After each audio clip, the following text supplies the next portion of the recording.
Salut à tous, c'est Paul et Adrien. Bon, pour faire simple, on a eu pour mission de résumer notre cours sur la création d'entreprise, les émotions et la communication.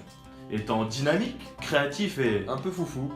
on a décidé de faire Un Draw My Communication, Emotion and Business Creation Lesson. bon, en gros, si vous n'avez pas compris ce qu'a dit Adrien, un résumé du cours en dessin quoi. Bon, remettons les choses dans leur contexte. Nous sommes le lundi 23 octobre, il est 8h. Comme tout étudiant, nous sommes débordants d'énergie à cette heure-ci. Notre intervenant professionnel se nomme Charline Thiebaud-Georges, qui est une ergonome consultante dans sa propre entreprise, Ozelia. La première notion abordée dans ce cours fut la création d'entreprise. Bien entendu, nous avons introduit le sujet en donnant les définitions d'une entreprise, vu des notions d'économie avec Schumpeter, etc. Blablabla. Bref, vient ensuite le moment de voir si nous étions sujets à devenir auto-entrepreneurs en ergonomie. Donc pour cela, nous avons effectué plusieurs tests sur le site de la Chambre de commerce et d'industrie, et ainsi nous avons pu savoir si notre profil était adapté à l'auto-entrepreneuriat. 3 profils sont apparus dans la classe. Donc tout d'abord les oui absolument, donc qui correspondaient à une ou deux personnes dans la classe. Ensuite nous avons les oui mais, ce qui représentait la majorité des personnes de la classe. Et enfin les vous êtes sûr? N'est-ce pas Bérénice? En effet, pour être entrepreneur en ergonomie, de nombreuses compétences sont requises, à savoir la créativité, l'adaptabilité, le fait de savoir manager, la mobilité, mais aussi la rigueur, la communication, la confiance en soi, et beaucoup d'autres, mais aussi et surtout le relationnel. Ce dernier est important car un ergonome interagit avec de nombreuses personnes telles que les responsables des relations humaines, les médecins du travail, les chefs de service, les membres des CHSCT, etc.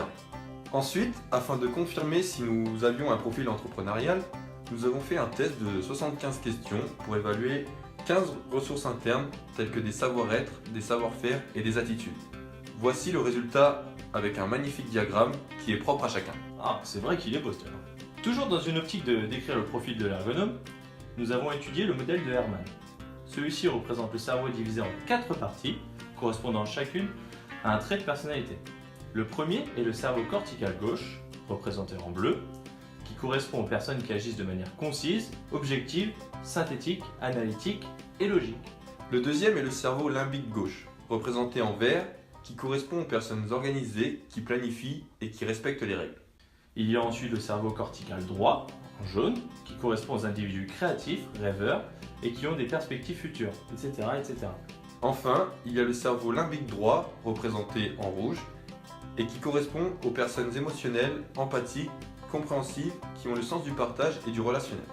L'ergonome doit être le plus complet possible. Mais il peut s'entourer de personnes au profil complémentaire si ce n'est pas le cas, toujours dans le but de rendre la mission la plus efficace possible. Pour conclure sur la personnalité que doit avoir l'ergonome, nous avons réalisé un exercice où le but était de répondre aux 3 questions suivantes. Donc la première, comment je me perçois au travail? Ensuite, comment les autres me perçoivent? Et enfin, comment ai-je envie d'évoluer demain? Pour répondre, nous devions choisir une image parmi la multitude proposée et expliquer pourquoi nous avions choisi ces images en particulier. Et toi Adrien, comment les autres te perçoivent? Bah moi apparemment ils me voient tous comme ça. Donc je sais pas pourquoi. Nous avons ensuite listé les avantages et les inconvénients du métier de consultant en ergonomie. En ce qui concerne les inconvénients, on a noté le manque de suivi, la nécessité de posséder un réseau, le coût de la création d'entreprise, l'augmentation de la charge de travail, la pression du résultat, les déplacements ou encore la concurrence. A l'inverse, ce métier possède l'avantage d'apporter un œil neuf à l'entreprise, sans filtre. Ça apporte une diversité et une liberté dans les missions, mais aussi le fait d'être son propre chef et de ne pas avoir de pression hiérarchique. Lors du deuxième jour, nous avons abordé un nouveau thème, celui des émotions. Il en existe 4 de base. La joie, la peur, la colère et la tristesse. Notre objectif était de trouver les différents degrés pour chaque émotion. Par exemple, la joie peut se décliner sous la forme de satisfait, gai, optimiste, heureux, passionné, euphorique, etc. Mais au juste, qu'est-ce qu'une émotion? Ah bah, je t'invite à aller voir la vidéo de Tout le monde s'en fout sur YouTube. Bon, en gros, je t'explique. Lorsqu'une émotion se manifeste, c'est pour nous faire comprendre que l'on doit agir. Par exemple, pour la peur, les cris servent à nous faire comprendre ce qui pourrait nous arriver si on ne réagit pas. En gros, ça veut dire bouge-toi quoi. Une émotion est un signal qui dure quelques secondes. Et le sentiment est le temps qu'on en accorde à ce signal. Pour les plus matheux d'entre vous, émotion fois temps égale sentiment. Par exemple, le bonheur, c'est le temps qu'on accorde à la joie. De plus, la joie est l'émotion que l'on essaye de reproduire en permanence, car c'est elle qui procure le bien-être d'un individu. Chaque émotion possède son propre langage. Ah bon? La joie, elle parle quoi? Allemand? Chinois? Mais non, la joie peut se manifester par des rires, un trop-plein d'énergie, de grands gestes, une ouverture vers les autres, l'envie de chanter. Ah, ok. Et pour les autres? Pour la peur, on observe des pleurs, des tremblements, un visage fermé, une augmentation des fréquences cardiaques et respiratoires, de la transpiration, mais aussi des comportements de fuite et une baisse de ton par méfiance. Pour la colère, Quelqu'un pour imiter la colère?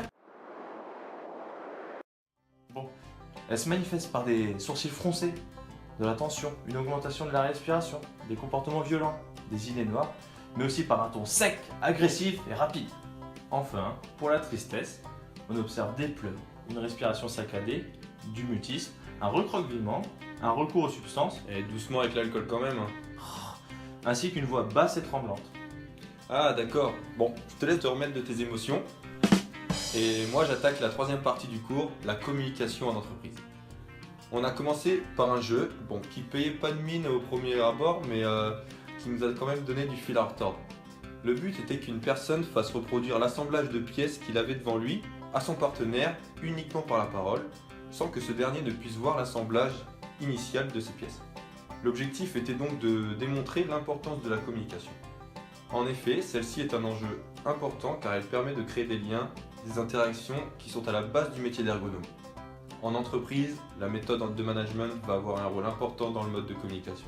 Par exemple, la communication avec un grand directeur ne va pas être la même qu'avec un petit responsable d'une PME familiale. Au-delà de la communication verbale, d'autres types de langage vont jouer un rôle, comme notamment le langage hiérarchique qui permet de créer des liens avec ses supérieurs, établir une confiance, mais aussi et surtout le langage corporel qui en dit bien plus sur notre personnalité que le langage verbal. En effet, grâce au langage corporel, on va pouvoir discerner les émotions, les personnalités et ainsi comprendre son interlocuteur en face dans le but d'adapter sa communication afin d'obtenir une relation de confiance.